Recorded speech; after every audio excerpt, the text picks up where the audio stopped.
In the heart of the forest, pain echoed louder than thunder. The bees attacked without mercy train, drawn by the smell of blood. Then, one man stepped forward Revend, unarmed but unafraid.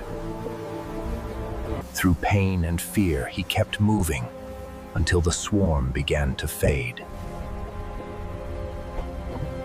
He covered its wounds, not with tools, but with courage.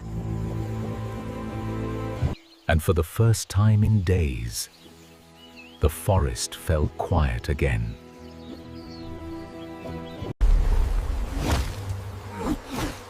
In the heart of the forest, pain echoed louder than thunder. The bees attacked without mercy train, drawn by the smell of blood.